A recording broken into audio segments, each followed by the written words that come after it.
comprendes, Méndez. Hola, buenas tardes, buenos días, buenas noches, bienvenidos, bienvenidas a un nuevo episodio de Comprendes Méndez con Explain Me, segundo episodio de la segunda temporada. Y bueno, pues nada más recordarles que somos un proyecto donde buscamos hacer divulgación científica desde una visión distinta. ¿Y cómo lo hacemos? Pues nos interesa generar un acercamiento entre la comunidad no científica y la ciencia, con conceptos, artículos, investigaciones, pero lo más importante para nosotras es que entiendas de fondo cómo se produce el conocimiento y el razonamiento científico. Entonces paren la oreja, sáquense toda esa cerilla que les quedó de la semana y prepárense para entrar a un Comprendes Méndez.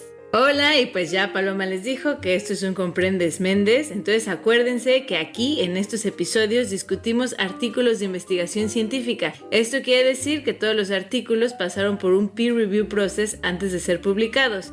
Y para los que sean nuevos con este término, esto quiere decir que los artículos pasan por un grupo editorial y un grupo de expertos en el área que revisan, critican y analizan el artículo para certificar que la investigación sea de calidad. Así que dicho lo anterior, Paloma, ¿cómo estás? Bien, bien. ¿Y tú, Marianis, cómo andas?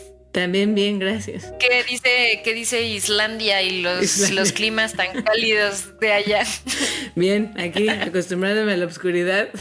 Y también queremos darle la bienvenida a nuestra invitadasísima de esta semana. Ella es María Ávila. Ella estudió la licenciatura en Ciencias Genómicas en la UNAM. Luego se fue también a latitudes muy al norte a estudiar un doctorado en paleogenómica en el Centro de Geogenética en Copenhague, en Dinamarca. Y ahí también hizo una estancia postdoctoral. Luego hizo otra estancia postdoctoral en la Universidad de Stanford y pues ahora es investigadora en la UNAM, en Querétaro, en el Laboratorio Internacional para la Investigación del Genoma Humano. Nada más y nada menos. Hola María, ¿cómo estás? Hola, muy bien. Muchísimas gracias Paloma y Mariana por la invitación. No, pues gracias por aceptarla, María. La verdad es que ustedes ya han estado varios episodios y nos han seguido. Pues sí hemos hablado de genomas, de muchas cosas, pero antiguos, o sea, imagínense esto. A mí me tiene muy emocionada este tema porque siento que está muy loquísimo.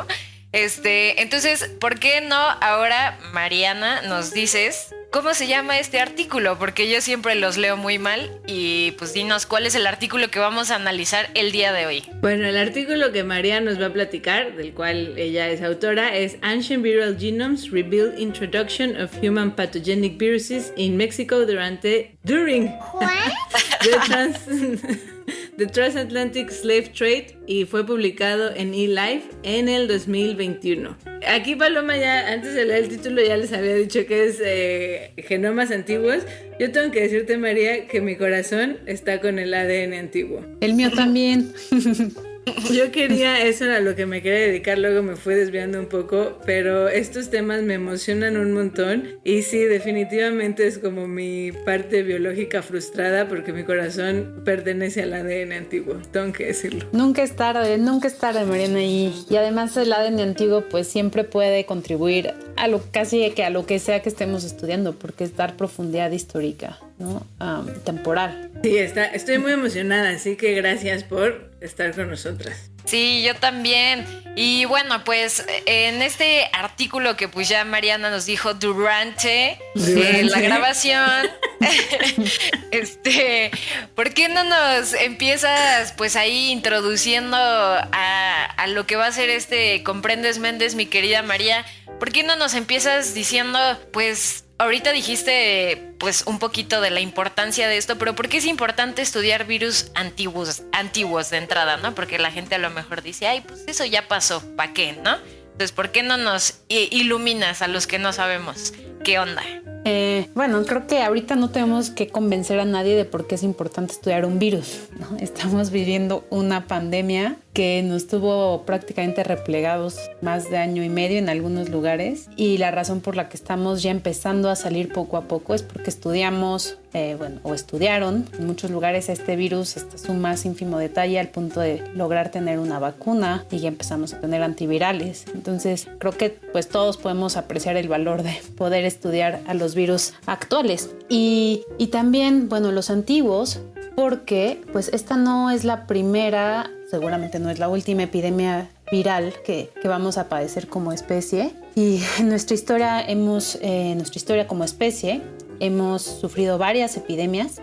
Varias de ellas asumimos que son virales por el tipo de descripción que existe de los síntomas, y aprender de esas epidemias también nos puede ayudar a, en general, aprender sobre la evolución de los virus y aprender también sobre pues, sus mecanismos de infección, de patogenicidad, y pues todo ese conocimiento puede contribuir a pues, estar mejor preparados en casos a lo mejor un poco fatales, ¿no? De reintroducción o de otras epidemias de virus parecidos. Entonces, creo que es muy importante desde un punto de vista puramente como de interés evolutivo y biológico hasta ya intereses epidemiológicos, ¿no? Y médicos. Sí, claro. Entonces, el artículo del que vamos a platicar hoy, que aparte fue un artículo bastante mediático, ¿no? Se habló de él en muchos lugares porque está muy interesante y está muy padre. ¿Cuál es el objetivo del artículo y la motivación de hacerlo? Y pues, empezando por decirnos qué es lo que necesitamos saber para entender la investigación que está en este paper. El objetivo, bueno, fue un poco serendipioso este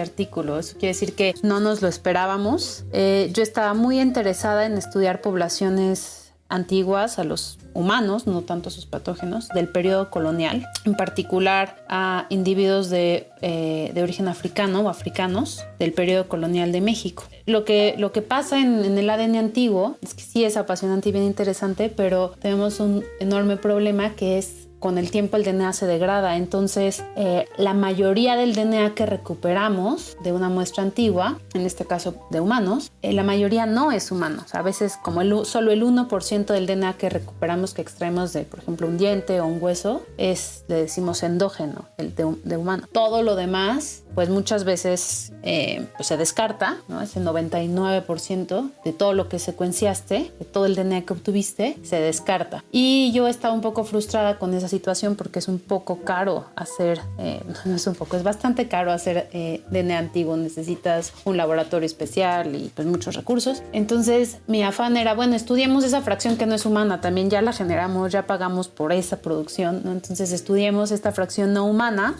con pues herramientas bioinformáticas en la computadora, y así fue que empecé a descubrir que había DNA de patógenos interesantes. Bueno, lo hicieron mis estudiantes, en particular Axel Guzmán, que es el primer autor de este artículo. Y bueno, así empezó el proyecto. Ya una vez que vimos que había como rastros de DNA antiguo de virus, ya armamos un equipo con un colega virólogo y tuvimos el objetivo de caracterizar estos genomas a mayor resolución y poder aprender de estos genomas. Ok, entonces aquí yo creo que sería un buen momento para hacer un pequeño paréntesis de lo que implica trabajar con ADN antiguo, ¿no? Que ya lo estás explicando. Generalmente las personas, los científicos interesados en ADN antiguo de humano o de alguna especie de humano, no sé, neandertal, demás, pues lo que quieren es sacar el ADN del individuo en cuestión, ¿no? Pero como dice María, muchas veces te encuentras muchas otras cosas. ¿Qué otras cosas te encuentras y por qué? Porque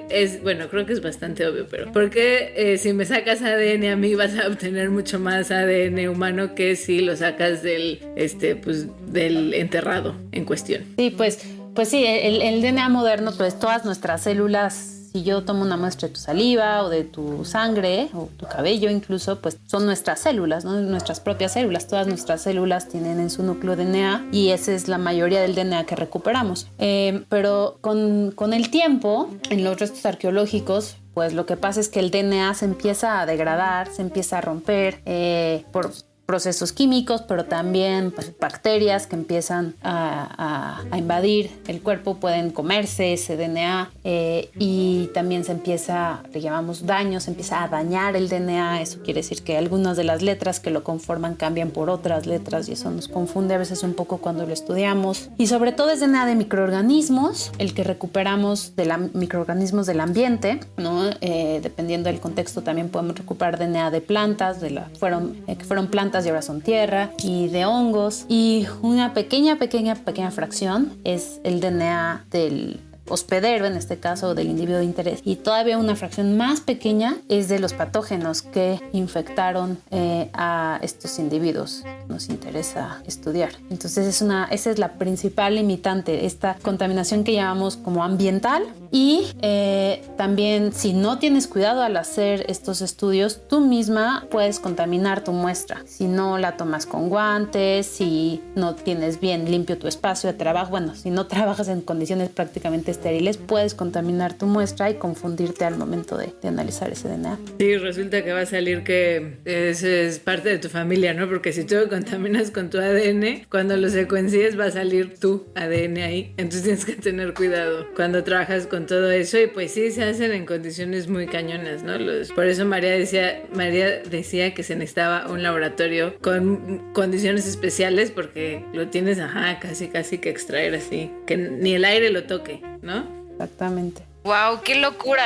Pues justo yo le iba a hacer a María esa pregunta que tú dijiste que puede ser obvia, pero yo dije, ¿por qué? ¿Por qué hay tan poquito DNA de humano en un muerto? Pero bueno, o sea, la verdad me parece súper interesante, qué locura. Y bueno, entonces, en ese sentido, María, ¿cuáles fueron las principales? Bueno, ya nos contaste por qué decidiste empezar a hacer este estudio, cómo surgió, ¿no?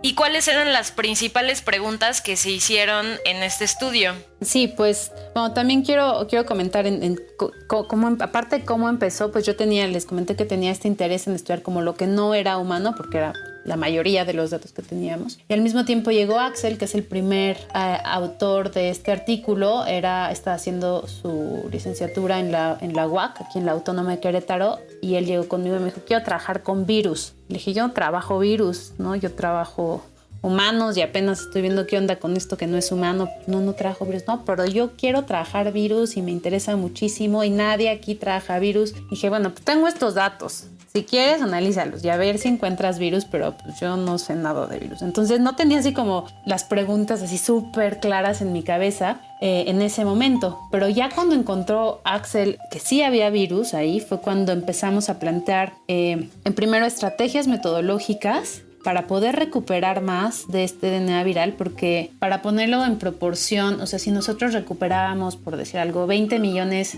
de secuencias o de lecturas, le llamamos también, de DNA, o sea, tenemos el DNA, la pasamos por estas máquinas que secuencian y obtenemos 20 millones de pedacitos de DNA, lo que tenía una coincidencia con un genoma viral era 3, 4 lecturas, o sea, súper poquito, o sea, de 20 millones teníamos casi nada. Entonces no podíamos ni siquiera plantearnos preguntas a ese nivel. Primero teníamos que recuperar más de eso. Y ahí es donde empezamos diseñando una estrategia molecular en la que lo que hacemos básicamente es como pescar el DNA de los virus, ¿no? Utilizamos anzuelos, que son moléculas, que por así decirlo, pues pueden pescar el DNA que nos interesa, en este caso el DNA de virus. Lo pescamos con estas técnicas moleculares que se llaman de captura y enriquecimiento y después volvemos a secuenciar y ahí sí ya podemos hablar de cientos a miles de fragmentos que coinciden con el genoma viral. Y bueno, entonces ese fue la primera como meta, ¿no? Poder recuperar suficiente para tener el genoma. Y ya teniendo el genoma, nuestras preguntas eran, ok, esta cepa viral, ¿a qué otras cepas del mismo virus se parece más? Porque tenemos toda una referencia de virus que se han secuenciado. En este caso nosotros encontramos hepatitis B y parvovirus humano. Y sabíamos que había en las bases de datos más secuencias de genomas virales actuales e incluso otras antiguas. Entonces nuestra primera pregunta fue ¿a cuál se parece más?